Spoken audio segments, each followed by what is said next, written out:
Say sadhu, sadhu, sadhu. So, dear Dhamma practitioners, there was a laundry man. Every day he go to river to wash the clothes. And then one day he found a piece of rock, beautiful, shining.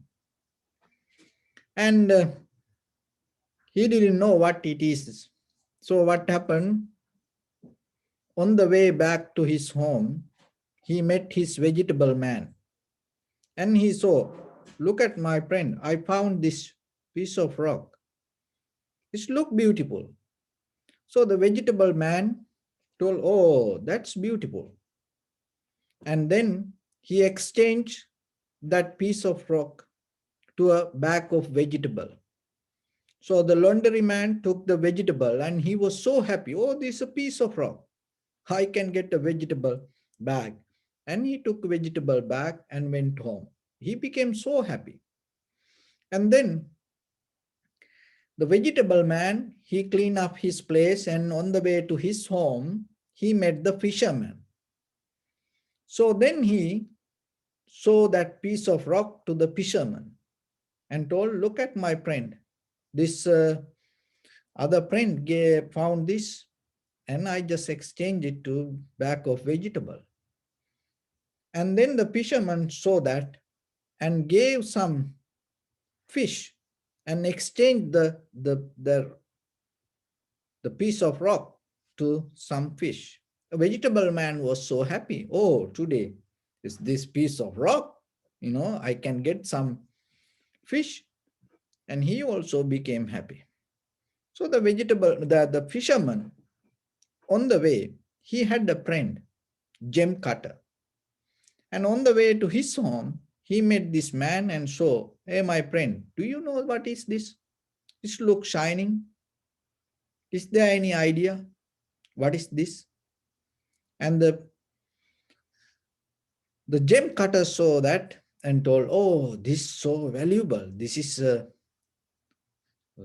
very expensive gem. And then he offered some money, and the fisherman was so happy to get that money, and he gave that gem to the gem cutter. So our life also like that. In day-to-day life, and sometimes we meet the dharma, but we don't recognize, we exchange it to something. We don't know the value of it. And maybe the dharma, you exchange it to just for a song. The dharma you found inside you, you may exchange for a movie, Netflix. Or dharma you found, maybe you exchange for a pizza or candy, chocolate. Or the dharma you found inside you, you may exchange it for an argument, fight, struggle. So then you lose the opportunity. But if the dharma find by the right person, and then he going to get the best out of it. So the laundry man and the vegetable man and the fisherman, they're all three of them. Nothing wrong with that. Them. And they had a opportunity to exchange the whatever they had without knowing the value. They exchange it to something that they believed it is going to be so important. So if you look at the dharma, look at sometimes during the Buddha's time, Patachara, Kisa Gotami, Angulimala, Sunita, Sopaka, Rajumala, Matta Kundali, those are the characters had a very difficult, hard experience in their life. So your hard experience, that your struggle, it itself is kind of like a gem. Remember that. Put a value on it. Don't try to get out of it. Don't try to struggle and fight with it. You know, in this marketing world today, in this all the consumer product and all this pharmaceutical industry and all this food circle, everything depend on what? Depend on your desires. The recently I saw, they was saying the most dangerous enemy for Netflix is your sleeping. Why? Because if you sleep, you're not going to watch Netflix. So then what they does, they bring more and more and more things to keep you awake. And boarding, you know, if you handle your boarding, if you handle your loneliness yourself, if you accept it and if you're going to be okay with that, knowingly it is a part of life, rather than exchanging it to something, this entire marketing world going to bankruptcy. But remember, see, when you are lonely, what you does? You feeding something. You watching TV. You're watching TV not because to learn something, because you'll feel lonely. And when you sad, worry, when you have kind of like anxiety, depression, you eat all the cookies, candy, sugar, everything. See, that you don't eat it to taste it. You don't eat it to enjoy it. Because you cannot handle deeper your inner situation. Then you become a victim to this pharmaceutical industry, marketing world, and you become a victim to this entire consumer producting world. And then what will happen? Day by day, once it become a pattern, you cannot get out of it. And once it become a habit to yourself, you go with it. So then the Buddha's teaching is totally different. And Buddha's teaching giving the opportunity to empower your loneliness, sadness, worry deeper in you and transform it to dharma. So if you don't feel any sadness, worry, unhappiness, there is no Buddha going to come to this world and teach this dharma. Of course, we have this struggle. That's why the Buddha come and teach us. So then you have to remember, when things go unbalanced, take it as an opportunity. Remember, that is the moment you can gain your enlightenment. That is the moment you can end this everything, transforming your life to a higher level rather than fighting with it and go lower. Keep that attitude. So when you find something, knowingly or unknowingly, when you find the gem, don't just exchange it to vegetable bag. Like, don't just exchange your emotions. Don't just exchange your suffering, unhappiness, sadness, worry to these little sensual pleasures. It's like a vegetable bag you exchanging. And it's like just a fish for a one meal. That's what happened. And try to find the gem cutter. That's why You have to look around. It called Shrutamahe Jnana. Look around. 2600 years, this dharma around the world, keep coming.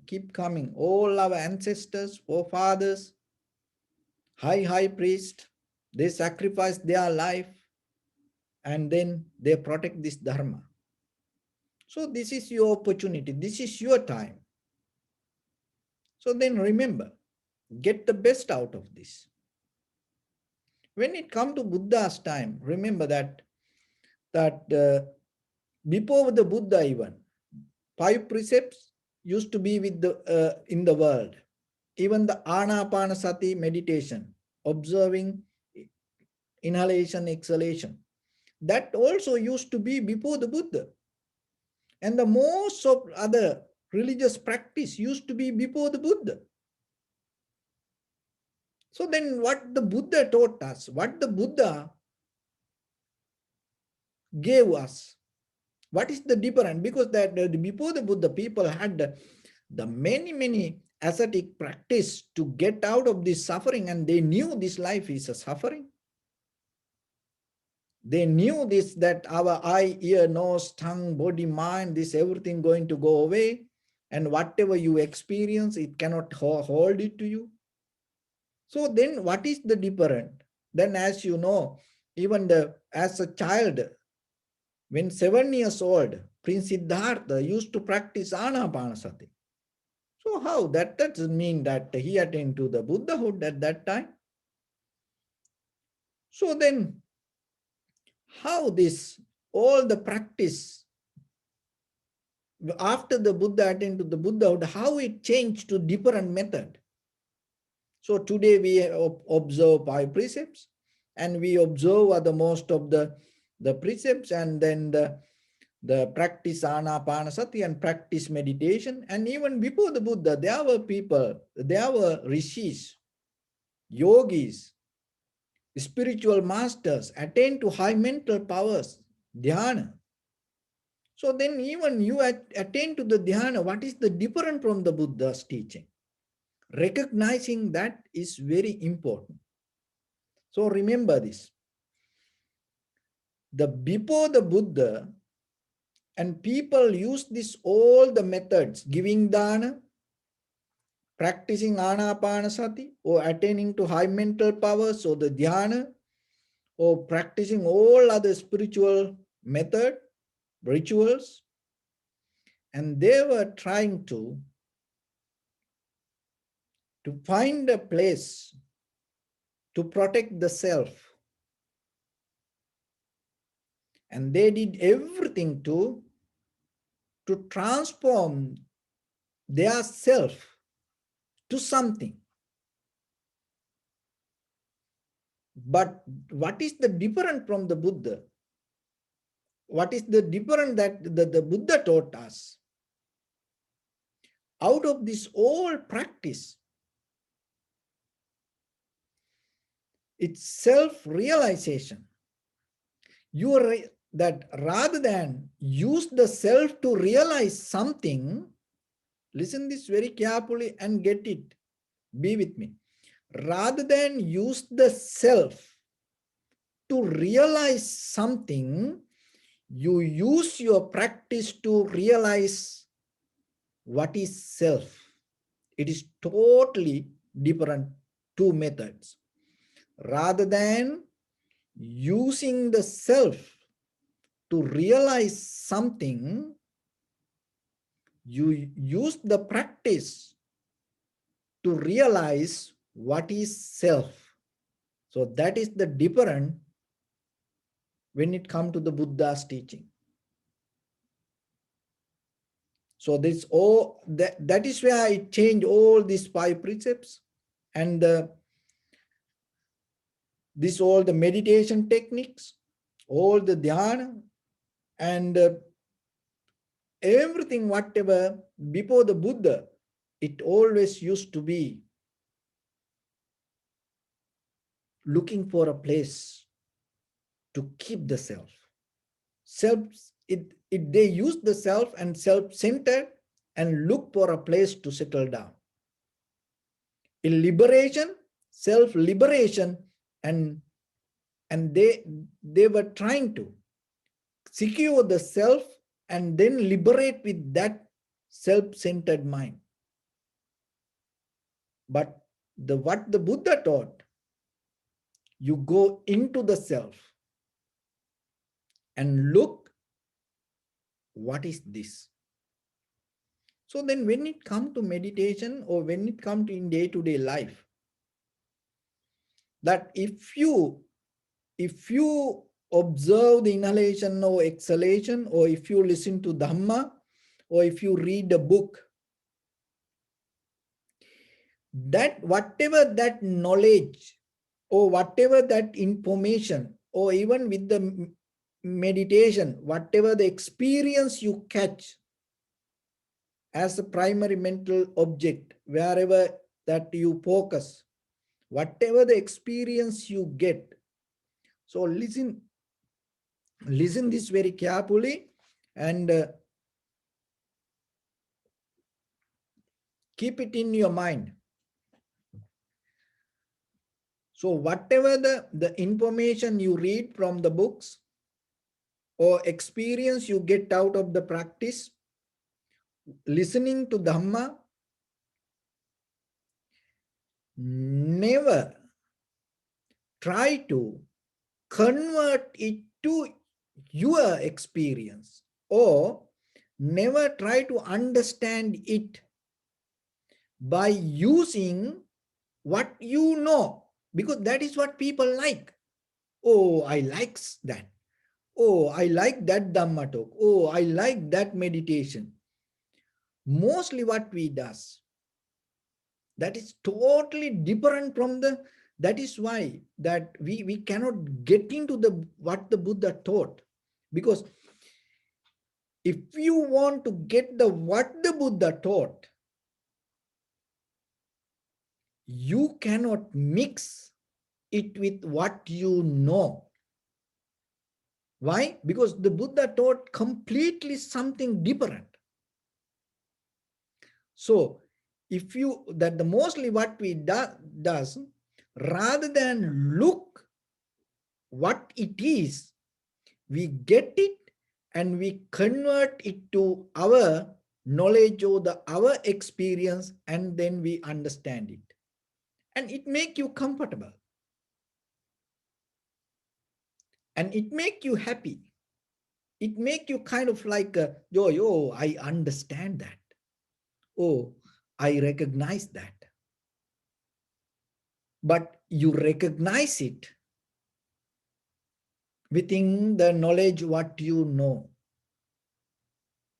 So the technique then, remember, even when you practice meditation, that's why when it comes to Vipassana, I'd say, be with the moment, even without comparing or without mixing whatever the technique or the knowledge or the thoughts with the experience. So when you listen to the Dhamma, don't try to get it to yourself and then mix it with your experience. Then maybe you come with the, oh, then how about the Kalama Sutta, what the Buddha taught in Kalama? The Kalama Sutta is kind of like the gem. When the gem cutter found the gem, he no need any explanation regarding the gem, because he know what it is. But remember how the laundry man, how the vegetable man, how the fisherman couldn't recognize that gem. So that's why we are still in the samsara. That is the proof that understand we are kind of like the fisherman or the vegetable man or the laundry man. So then if we still keep converting it to our inner understanding, what we does, we kind of like exchange that the Dhamma to bag of vegetable or some fish. So then you have to jump the line, that That line is your self-experience. So that is where you have to have the trust regarding the Buddha's teaching. Or you have to completely 100% surrender and accept and look for the truth, dharma. Even forget about the Buddha. Look for the dharma, truth. Early morning, have a wish yourself.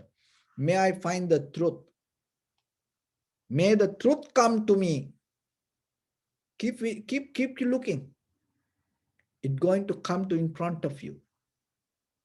But you know, even in psychology, even this modern psychology, and they found out that one of the beauty in this human mind. You have beautiful wishes, hopes, dreams, and you keep praying. This happened to all of us.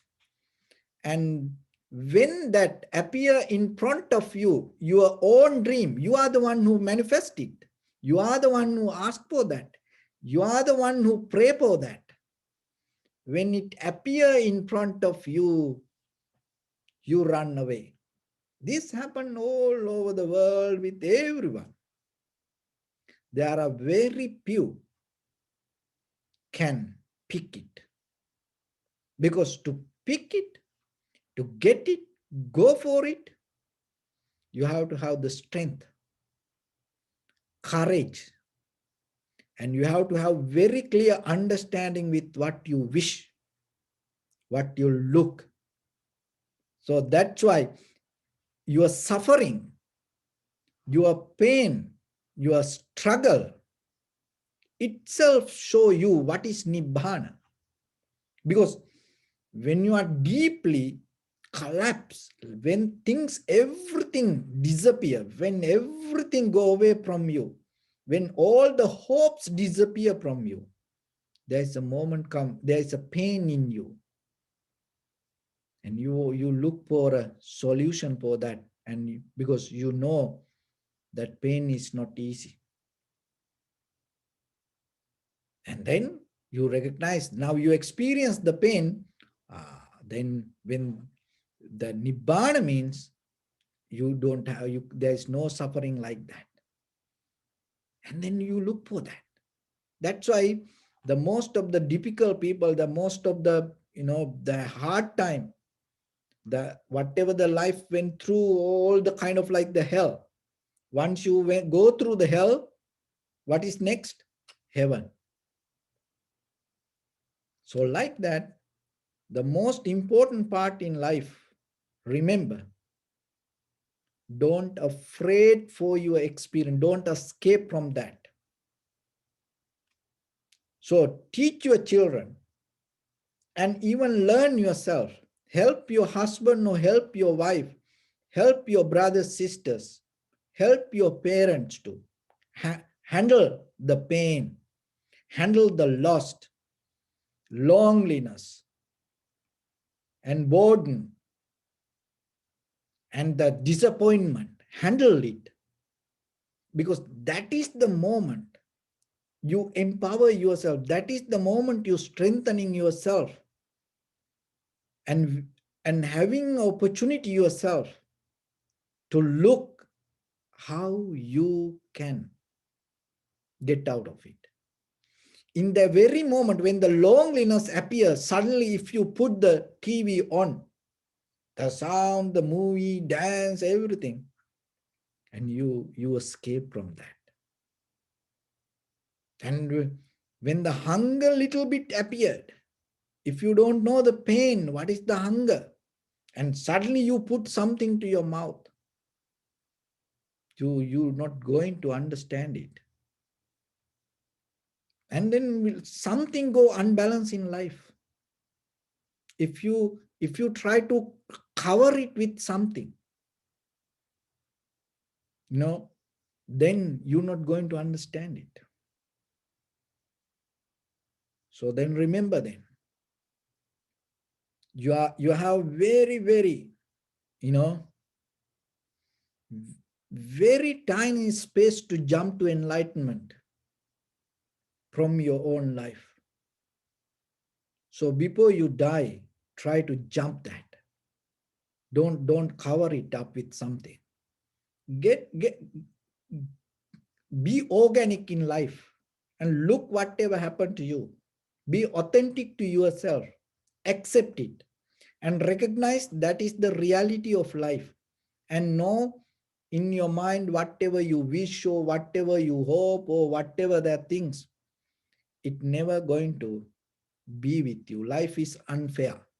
That is the bottom line. Life is unfair. It's never going to be fair with you. So when the day comes for you to understand that, you look for the Nibbana. So if you look for the Nibbana, then you listen to the Buddha's teaching without mixing it with your own inner experience. Why? Because you know your inner experience not going to help you. Why? Because you know it is not fair with you. It always has a playing a game with you, and it has a different connection with the samsara, which we cannot handle. So once you have that understanding, then you look for the Buddha's teaching. That is what called the Shraddha. And then you know, oh, Buddha, for us, with the great compassion, appeared here and taught this Dharma. Then you look for what it is. Then you don't not going to mix it with anything like the milk. You know, the pure milk. If a little tiny something, dirt drop, then it anymore not going to be fresh, good milk. It doesn't matter you add little bit or you add lot of dirt. Just one tiny dot, if you put there, anymore, it not. So like that, then you become very capable, even with one single thought, the whatever in your mind, you're not going to mix with the Dharma.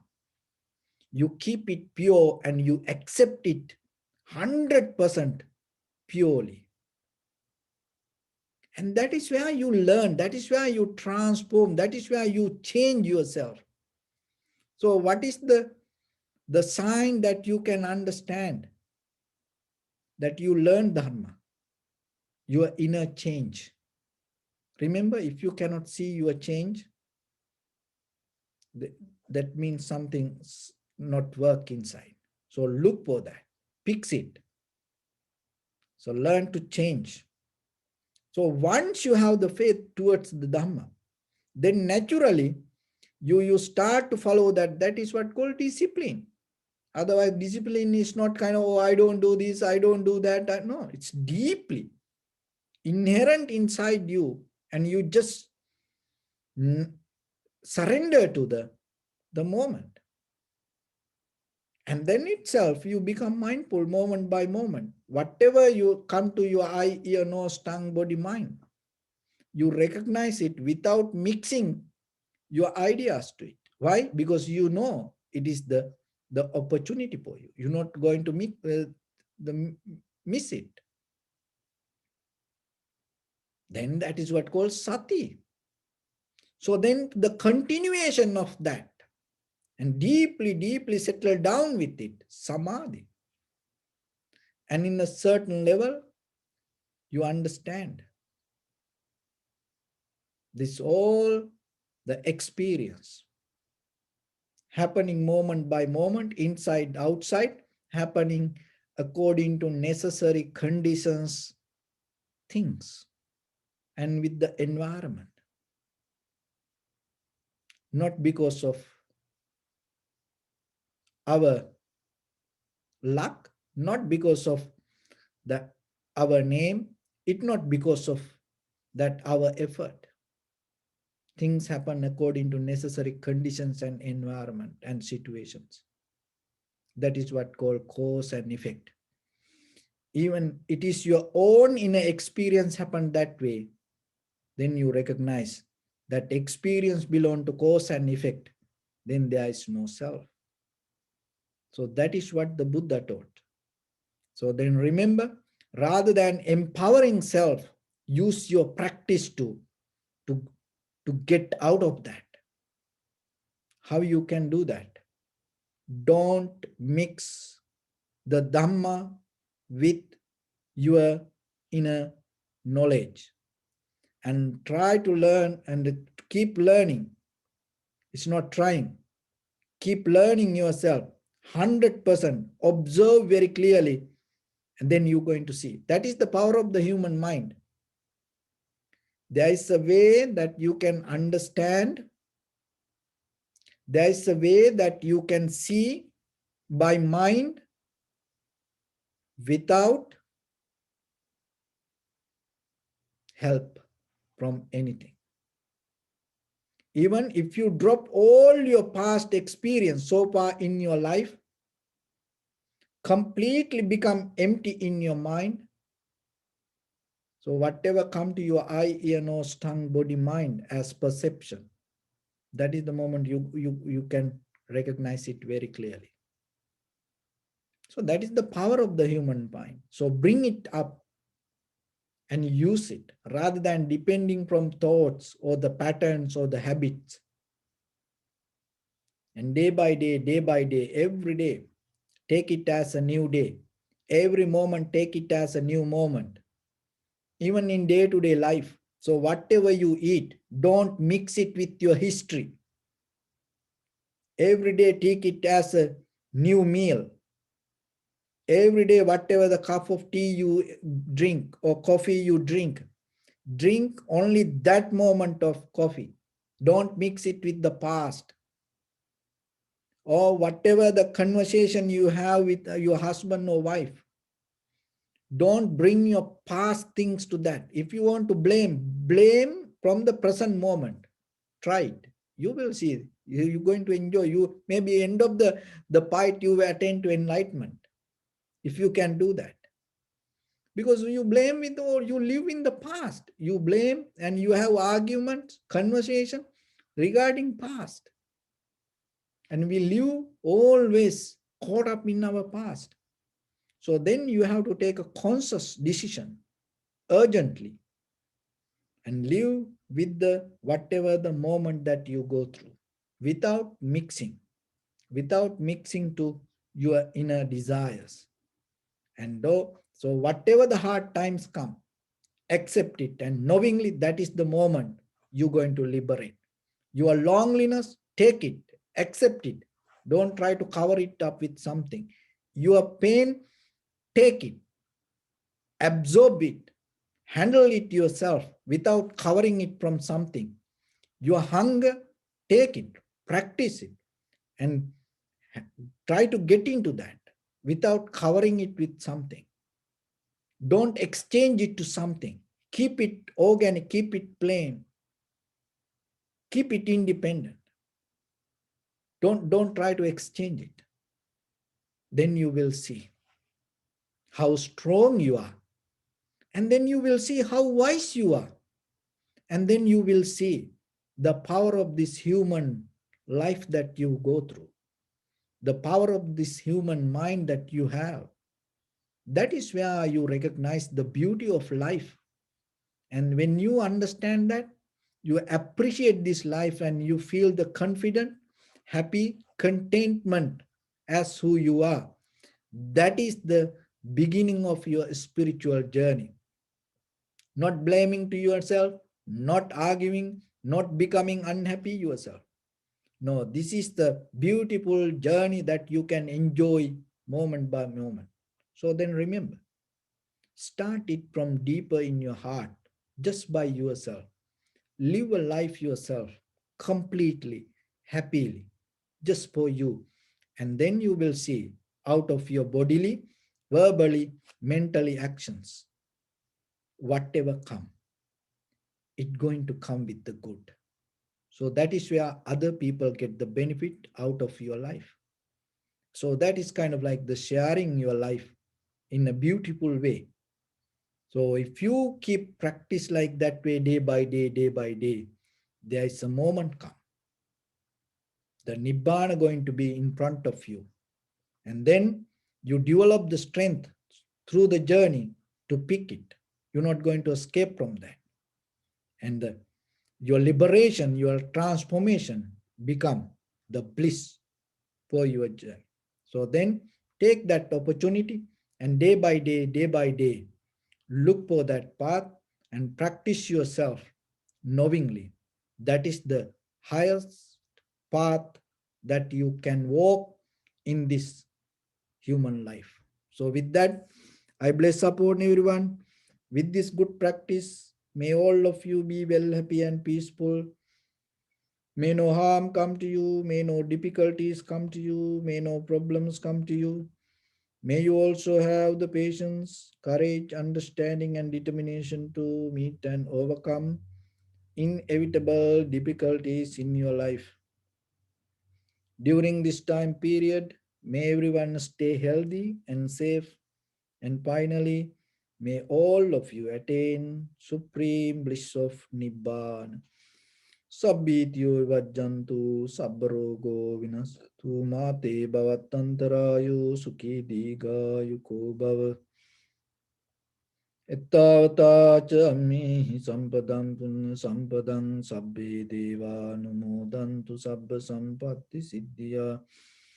Sabbe bhuta numodantu sabba sampatti siddhya. Sabbe satta numodantu sabba sampatti siddhya. Idamme punya kammang asavakkaya vahang hotu. Sabba dukkha pamuncatu. Bless you.